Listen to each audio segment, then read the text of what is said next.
Elevates तो हम लोग कर रहे थे complete journalism for government exams. और जितने भी गवर्नमेंट एग्जाम 2025 में होने वाले हैं सभी के लिए ये टॉपिक रेलेवेंट है। हम लोग पूरी की पूरी जीएस कंप्लीट कर रहे थे, उसमें हम लोग आज एंशिएंट हिस्ट्री का पार्ट जर्नलिज्म कर रहे हैं। तो जर्नलिज्म को हम लोग 3-4 पार्ट में डिवाइड कर लेंगे और चैनल की प्लेलिस्ट में आपको जर्नलिज्म फॉर 2025 मिल जाएगा, तो आप लोग में चेक कर लीजिए। और जो भी ये गवर्नमेंट एग्जाम में स्टैटिक डेटा पूछा जाता है जर्नलिज्म को लेकर हम लोग पूरा पूरा कवर करेंगे। तो स्टार्ट करते हैं अपना लेक्चर बिना किसी देरी के। तो जैनिज़्म की अगर हम लोग बात करें स्टार्टिंग से, हम लोग इसमें हम लोग बात करें तो क्या करेंगे, सबसे पहले पेंसिल निकाल लेंगे हम लोग। अपने हथियार निकाल लिए तो इंट्रोडक्शन की बात करते हैं। तो जैनिज़्म की स्टार्ट कब हुई थी? 6th सेंचुरी बीसीई में, यानी कि जो हम लोगों की टाइमलाइन से अगर आप लोग टाइमलाइन के हिसाब से जाएँ तो आज से करीब 2600 साल पहले, मतलब जो जीसस क्राइस्ट है उनका जन्म 2000 ईस्वी में हुआ था और उनसे 6 साल पहले जैनिज़्म की स्टार्टिंग हो गई थी। और बस यही है, जैनिज़्म हमारा 6th सेंचुरी बीसी में आया था।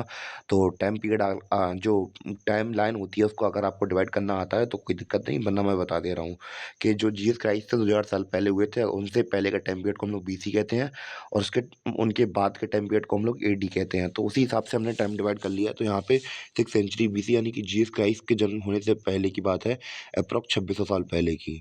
तो हम लोग बात करें तो और जैनिज़्म में क्या है कि यहाँ पे 24 ग्रेट टीचर्स थे, यानी कि 24 गुरु थे, जिनमें से आखिरी कौन थे? लॉर्ड महावीर थे।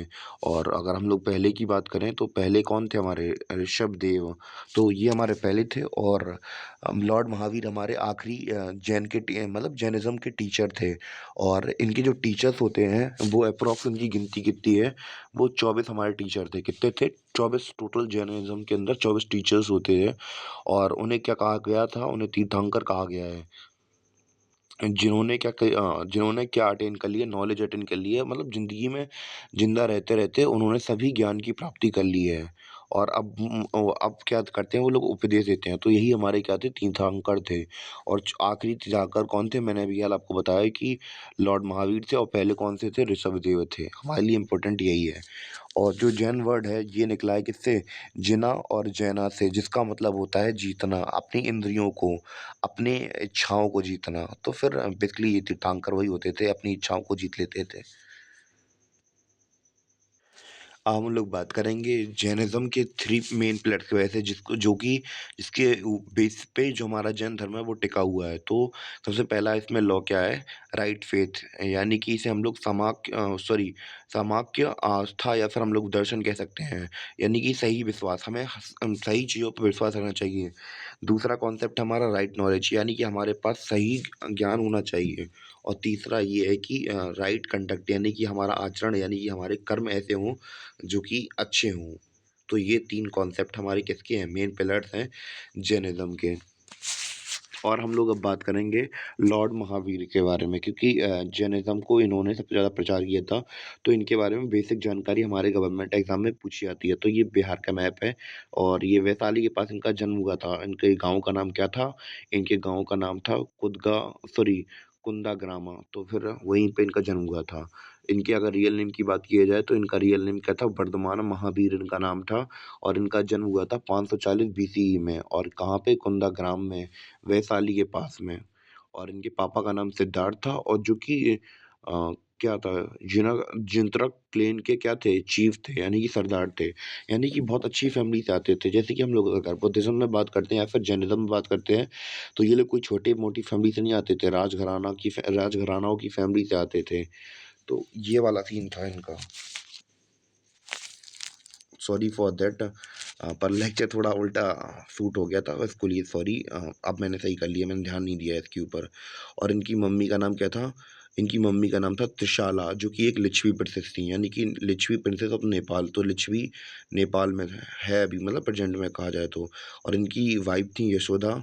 और इनकी बेटी का नाम है अनुजा प्रियदर्शिनी। और इनके फर्स्ट डिसाइपल थे जमाली, और जमाली ने ही इनकी बेटी अनुजा से शादी कर ली थी, यानी कि जमाली ही इनके क्या थे? दामाद थे। उम्मीद है कि आपको इनकी जो बेसिक जानकारियाँ थी वो याद रहें, क्योंकि ये गवर्नमेंट एग्ज़ाम से उनसे पूछी जाएँगी। और थोड़ा और आगे बढ़ते हैं और जब अब इनके बारे में इनकी आगे की लाइफ़ के बारे में हम लोग थोड़ा समझते हैं कि जब ये 30 साल के हो गए, तो इन्होंने अपना क्या कर दिया, घर छोड़ दिया और सत्य की तलाश में निकल चले।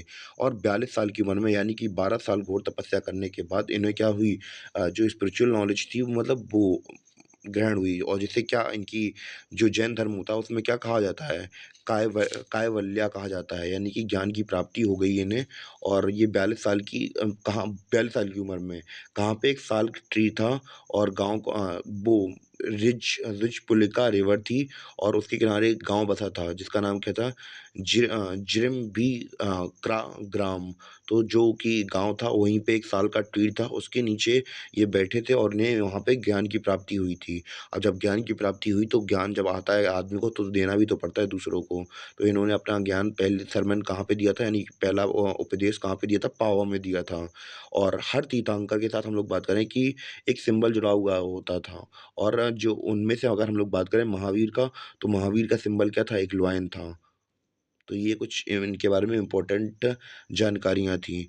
और अगर हम लोग बात करें कि इन्होंने अपना जो धर्म था वो कहाँ-कहाँ फैलाया था, अपने शरण वगैरह कहाँ-कहाँ लिए थे, कोसाला में, मगधा में, मिथिला में, चंपा में और बाकी जगह में। और हम लोग बात करें उस समय पर ये बहुत फ़ेमस जगह थी, इस वजह से वहाँ अलग-अलग जगह पे जाके इन्होंने अपने-अपने sermons देते थे। इवन कि हम लोग बात करें मगधा, तो आप लोगों को पता ही होगा कितना बड़ा स्टेट था उस समय पर। और ये इनकी 72 वर्ष की आयु में इनकी मृत्यु हो गई। कब? 468 बीसी में। और कहाँ पे? पावापुरी में, बिहार में। और हम लोग अपने आखिरी पड़ाव की ओर आ गए अपने वीडियो के। और अगर हम लोग बात करें इनको फर्दर डिवीज़न कैसे-कैसे हुआ, तो जो बाद में क्या हुआ कि जैसे ही महावीर की मृत्यु हुई, उसके बाद जो चंद्रगुप्त मौर्य थे, जो कि फाउंडर थे किसके? मौर्यन एम्पायर के। तो उस समय पर यहाँ पे जो नॉर्थ इंडिया थी, वहाँ पे आ गया फ़रमाइनकस के। तो जो कुछ जैन थे, जैसे कि हम लोग बात करें, उनके 2 गुरु थे उनके, जैनिज़्म के 2 गुरु थे। एक थे भद्रबाहु और दूसरे थे स्थूलबाहु, सॉरी भद्रबाहु ने क्या किया, भद्रबाहु ने चंद्रगुप्त के साथ चले गए कहाँ पे? दक्कन में, यानी कि साउथ इंडिया में। उन्होंने कहा कि भैया यहाँ पे फ़ेमाइन आ रहा है, इस वजह से हमें यहाँ पे नहीं रहना और हम लोग जा रहे हैं कहाँ पे? साउथ इंडिया में। जब फ़ेमाइन खत्म हो जाएगा तो हम लोग फिर वापस आ जाएँगे यहाँ पे। और स्थूलभद्रा ने कहा कि भैया जहाँ प्राण जाए पर हम यहाँ से नहीं जाएँगे। तो यहाँ पे ये स्थूलभद्रा थे, वो हमारे यहीं पे रुके रहे। और इन्होंने अपने आप को, जो भद्रबाहु थे, उनसे अलग करने के लिए क्या कर लिया, व्हाइट कपड़े पहनने लगे। और जो हमारे भद्रबाहु थे वो क्या करते थे, मतलब वो बिना कपड़ों के रहते हैं। और जो स्थूलभद्रा वाले हैं वो क्या करते हैं, सफ़ेद कपड़ा पहन के रखते हैं। और इस प्रकार हमारे जो जैनिज़्म था वो 2 सेक्ट में बँट गया था। और बस आई थिंक हमारा वीडियो कंप्लीट हो गया। उम्मीद है कि आपको ये मेन-मेन जानकारियाँ याद रहें और थोड़ी बहुत हम लोग जानकारी जैन धर्म के बारे में बता दे रहे हैं। सॉरी, जैन धर्म नहीं, चंद्रगुप्त मौर्य के बारे में बता दे रहे हैं क्योंकि उन्हीं समय पे ये चल रहा था।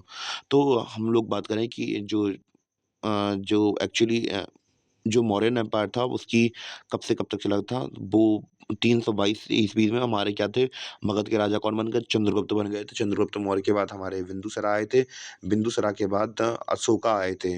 और अशोका की बात की जाए तो अशोका ने अपने 99 भाइयों को मार दिया था। ऐसा कहा जाता है कि वो काफ़ी क्रूर थे, पर बाद में उनकी स्टोरी आप लोगों ने कलिंग युद्ध के बारे में सुना होगा, फिर उनका हृदय परिवर्तन हुआ गया, तो फिर बाद में सब कुछ सही हो गया था। तो इसमें उन्हें महान राजा के तौर पर ही जाना जाता है, भले ही उन्होंने अपने भाइयों को मार दिया हो। तो ये कुछ हमारी आज का हमारा आई थिंक आज के लिए काफ़ी है और पहला पार्ट हमारा जैनिज़्म का कंप्लीट हो गया। उम्मीद है कि आपको लेक्चर समझ में आया हो, अगर नहीं तो फिर आप लोग कमेंट बताइए, तो मैं आपको कमेंट में जवाब दे दूँगा और या फिर नया वीडियो बना दूँगा। तब तक के लिए धन्यवाद, मिलते हैं अपने अगले पार्ट में जैनिज़्म के।